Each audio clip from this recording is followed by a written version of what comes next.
காதல் மோகினி.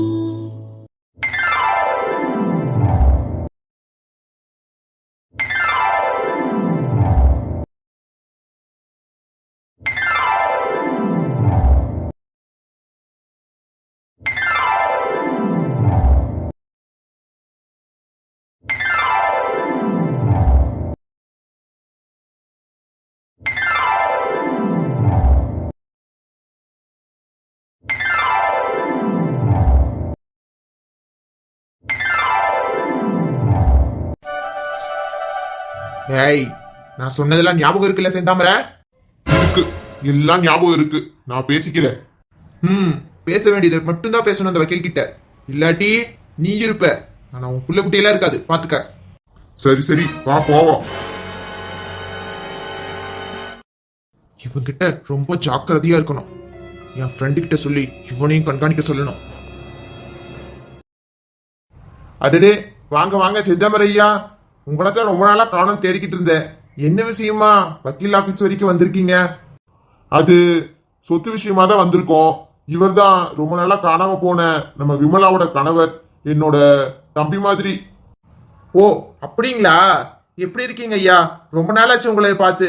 ஒரு 5-6 வருஷத்துக்கு முன்னாடி உங்களை பார்த்தது. நல்லா இருக்குங்க. நாங்க 2 பேரும் சேர்ந்து சொத்துக்களை எல்லாம் கைமாத்தலான்னு பாக்குறோம். அது விஷயமா தான் நாங்க வந்தோம். ஓ அப்படிங்களா? பேஷா பண்ணிடலாம். என்னென்ன டீட்டெயிலா சொல்றீங்களா? அது பரம்பரை சொத்து எல்லாமே எங்க விஜய மாமா பேர்ல இருந்துச்சு. அதுக்கு நேரடி வாரிசு மோகனா தான். அதுல எந்த சிக்கலும் இருக்க கூடாது, பாத்துக்கங்க. எப்படியும் மோகனாவுக்கும் வீராக்கும் தான் கல்யாணம் பண்ணி வச்சிருவேன். அதுக்கப்புறம் மோகனா பேர்ல இருக்கிற சொத்துலாம் எங்க கணிக்கு எப்படியும் வந்துடும். ஆமாங்க, அதே மாதிரி விஜயன் ஐயாவோட அப்பா உயிரோடு இருக்கும்போதே உங்க மனைவிக்கும் செந்தாமரை ஐயா மனைவி வடிவுக்கும் தனித்தனியா சொத்துக்கள் எல்லாம் எழுதி வச்சிருக்காருங்க. ஓ அப்படிங்களா? அது எனக்கு ஏற்கனவே தெரியுங்க. ஆனா இது வரைக்கும் என்ன ஏது நான் எதுவும் கேட்டுக்கிடல. எனக்கும் தெரியுங்க. அதெல்லாம் செந்தாமரை ஐயா தான் மேற்பார்வை பார்த்துக்கிட்டு வந்தாரு. அதுக்கான பத்திரம் எல்லாமே இப்போ உங்க கையில கொடுத்துக்கிட்டேன், பாத்துக்கிடுங்க. இருக்கட்டுங்க. ஆனா அதுல வர வருமானம் எல்லாத்தையும் ஏழை எளிய குழந்தைகளுக்கும் அனாதரவா இருக்கிறவங்களுக்கும் யூஸ் ஆகுற மாதிரி ஏதாச்சும் வழிவகை பண்ண முடியுங்களா? கண்டிப்பா பண்ணிடலாங்க. அதுல வர வருமானம் எல்லாத்தையும் நீங்க சொன்ன மாதிரியே உதவி தேவைப்படுறவங்களுக்கு ஆட்டோமேட்டிக்கா போற மாதிரி செஞ்சிடலாங்க. என் வீட்லயே எனக்கு தேவையான சொத்துக்கள்லாம் நிறைய இருக்குங்க. விமலா உயிரோடு இருக்கும் போதே சொல்லிக்கிட்டு இருப்பா, அவ மூலயமா வர வருமானம் எல்லாம் கஷ்டப்படுறவங்களுக்கு தான் போய் சேரணும்னு. அதனாலதான் அவரோட ஆசையாச்சும் நிறைவேற்றி வைக்கலான்ட்டு தான் உங்ககிட்ட சொல்லிக்கிட்டு இருக்கேன். சரிங்க ஐயா, நீங்க சொன்னவெல்லாம் பண்ணிவிடுதேன். இப்ப பத்திரமா போயிட்டு வாங்க ஐயா. ரொம்ப நன்றிங்க. ரொம்ப நன்றி வக்கீல் சார். டேய் மகேஷ், ஏன்டா என்ன விட்டு விட்டு பாத்துக்கிட்டு இருக்கவ? அத எப்படி செஞ்சுன்னு விளக்கமா சொல்லிட்டு நான் ஏன் உன்னை பார்க்க போறேன்? என்னத்தடா எப்படி செஞ்சேன்னு தலையும் புரியாம வாழும் புரியாம மொட்டையா சொல்லுதே. அத்தாண்டா அந்த செந்தாமரை எப்படி மடக்குனேன்னு கேக்குதே. அதுவாடா, அது ஒரு பெரிய கதை. சொல்லுதேன் கேளு. அதானடா இவ்வளவு நேரம் கேட்டுட்டு இருக்கேன். சொல்றா ஃபர்ஸ்ட். நம்மகிட்ட இருக்கிற வீடியோ ஆதாரம் எதையும் வச்சு செந்தாமரையை மடக்க முடியாதுடே. அதனாலதான் அவனை பத்தி சல்லி சல்லியா விசாரிக்க தொடங்கினேன். சரி, அப்புறம் என்னாச்சு? அப்பதான்டா கொஞ்ச நாளா அவன் யாருக்கு தெரியாம மாசத்துல 1-2 முறை வெளியில போயிட்டு வரான்னு தெரிஞ்சது. அதுவும் அவனுக்கு கூட இருக்கிற 2-3 பேரை கூட அங்கனே நின்னு சொல்லிடுறாரு. அந்த செந்தாமரையோட முரட்டு விசுவாசி கூட அவர் எங்க போறான்னு தெரியல. அப்படியாடா? இப்படி அந்த ஆள் எங்கதான் போறான்? சொல்றேன் கேளு. கேரளாவோட பார்டர் வரைக்கும் இவங்க ஆளுங்களோட போறான். போனதுக்கு அப்புறம் வாடகை கார் எடுத்துட்டு போயிடறான். வர்றதுக்கு 2-3 நாள் ஆயிரும். ஏதோ விசாரிச்சு பாக்குறப்ப ஒரு மலை கிராமத்துக்கு போய் நலத்திட்ட பணி செய்யறேன்னு சொல்லியிருக்கான். அவனா? அந்த நாய் எச்ச கையில கூட ஈக்காக்கா ஓட்டாது. அவன் போய் நலத்திட்ட பணி செய்யறானப்போ. ஆமாண்டா, எனக்கும் அதேதான் சந்தேகம். அடுத்தவங்களுக்கு நல்லது இல்லாம அவன் செய்ய போறான். அதான் கடைசியா அங்கனையே போய் விசாரிச்சுட்டேன். விசாரிச்சதுல ஏதாவது தெரிஞ்சுதாடா? விசாரிச்சதுல சின்னதா இல்ல பெரிய மீனே மாட்டிக்கிடுச்சு. இந்த மலை கிராமத்துல இருக்கிற ஒரு வீட்டை தான் போய் தண்ணி குடிச்சேன். அப்ப அந்த வீட்டோட பொம்பளை கிட்ட கேட்டதுக்கு எனக்கு தெரியவே தெரியாதுன்னு முடிச்சுட்டாங்கடா.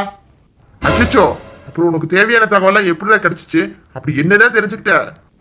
அந்த வீட்டோட அம்மா எதுவுமே தெரியாதுன்னு சொல்லி பிடிச்சு. ஆனா அங்க ஒரு 15-16 வயசுல ஒரு பொண்ணு இருந்துச்சுல.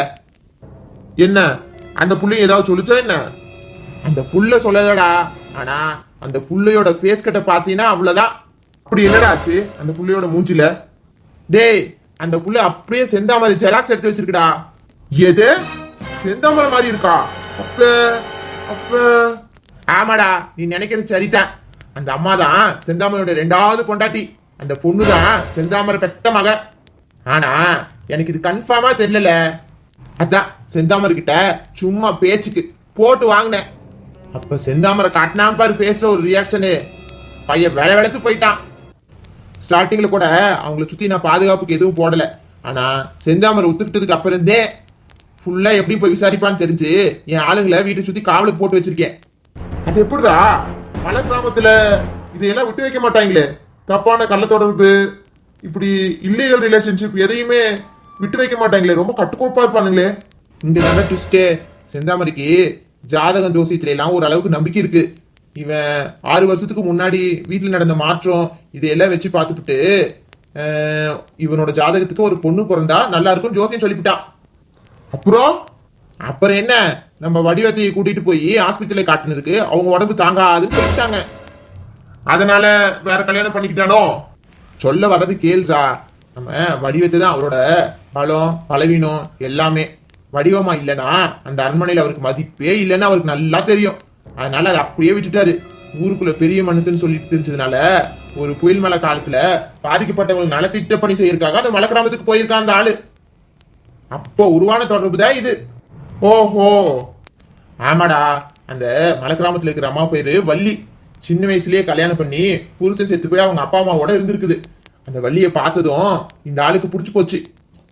அப்புறம் இவரோட பணபலத்தாலையும் இவரோட அதிகாரத்தையும் வச்சு அவங்கள கல்யாணம் பண்ணி ஒரு குழந்தையும் பெற்றுக்கிட்டாரு. ஆனா இவங்க 2 பேர்கிட்டயுமே என்னை பத்தி வெளியில சொல்லக்கூடாது, மானம் போயிரும் மரியாதை போயிரும் சொல்லி பயமூர்த்தி சாமி கிட்ட போய் சத்தியம் வாங்க வச்சிருக்காரு. அதனாலதான் இவங்க கிட்ட இருந்து ஒரு வார்த்தை கூட வாங்க முடியல பாத்துக்க. சரி, நீ சொன்ன மாதிரியே குழந்தை பிறந்துருச்சுன்னு வச்சுக்க. அதுக்கப்புறம் அவருக்கு எல்லாமே ராசியா தான் இருந்திருக்குமோ? ஆமாடா, அந்த ராசினாலையும் அவருக்கு பிறந்த பொண்ணுனாலையும் வாகா ஓஹோன்னு இருந்திருக்கதான் நினைச்சிட்டாரு மனுஷன். அதனாலதான் அந்த பொண்ணுக்கும் அவ அம்மாவுக்கும் நல்லா பேலஸ் மாதிரி வீடு கட்டி நல்ல வசதியா உட்கார வச்சிருக்காரு. அது மட்டும் இல்ல, மலை கிராமத்துல நிறைய சட்டத்திட்டம்லாம் இருக்கு. ஆனா இந்த செந்தாமரை தன்னோட பணத்தை வச்சு இருக்கிற கேட்டு கொஞ்ச நஞ்ச பேரோட வாயும் மூடி வச்சிருக்காரு. எப்ப பாரு ஊருக்கு நல்லது செய்யறது அங்கங்க போயிட்டு அந்த 2 பேரையும் மெயின்டைன் பண்ணிருக்காரு. இப்ப இந்த விஷயம் எல்லாம் எனக்கு தெரிஞ்சதுனாலதான் பைப்ல பம்பிக்கிட்டு கிடக்கு. பாக்குறேன், நான் எடுத்து வைக்கிற ஒவ்வொரு அடியும் உனக்கு பெரிய இடியா விழுகும். சரிடா, எதா இருந்தாலும் பார்த்து பண்ணு. ரொம்ப நேரம் ஆயிடுச்சு, இப்ப வா வீட்டுக்கு போலாம்.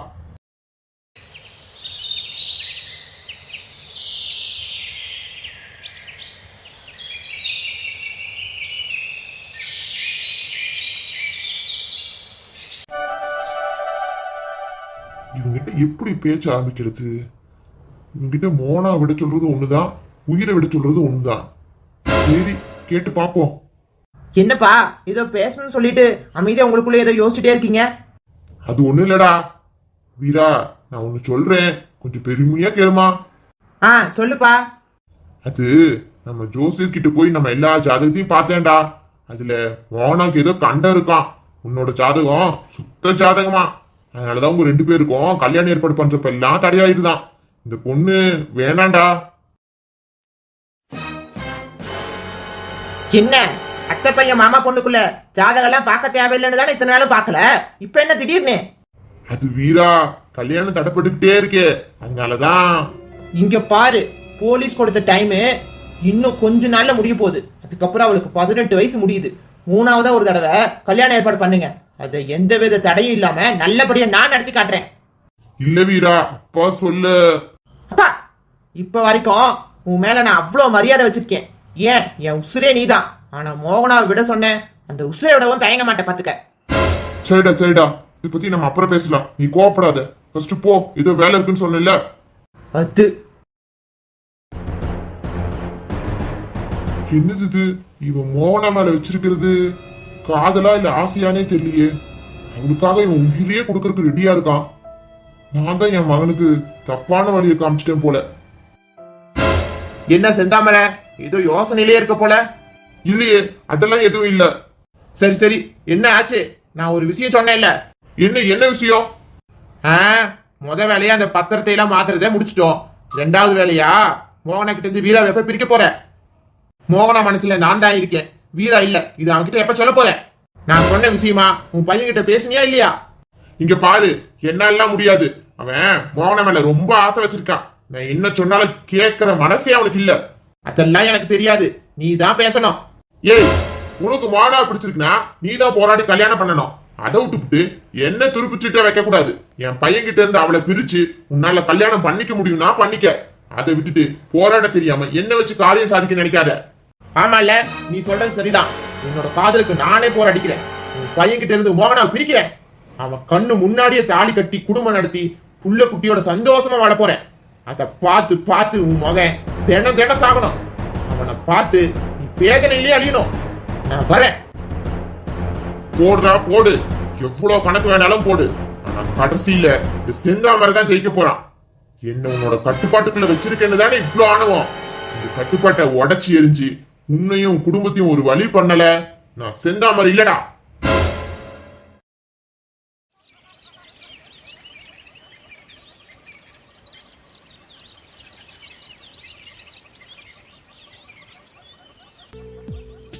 ஏய் மோகினி, நில்லு. நிக்க மாட்டேன், போ. நில்லு, நான் தான் ஃபர்ஸ்ட் போவேன். நான் தான் ஃபர்ஸ்ட். இல்ல இல்ல, நான் தான் ஃபர்ஸ்ட். நான் தான் ஃபர்ஸ்ட் இந்த பாறையை தொட்டேன், பாத்துக்க. நான் தான் இந்த ஃபர்ஸ்ட் பாறையில வந்து உட்கார்ந்தேன், பாத்துக்க. சரி சரி, இன்னைக்கு நம்ம ரெண்டு பேரும் ஒரே டைம்ல வந்து பாறையை தொட்டோம், சரியா? எனக்கு 18 வயசு ஆகுது.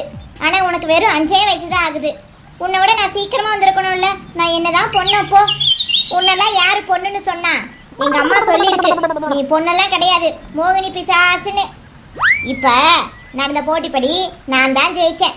ஏன்னா நீ என்னை விட ரொம்ப ரொம்ப பெரிய பெரிய பொண்ணு, நான் குட்டி பொண்ணு. அதெல்லாம் முடியாது.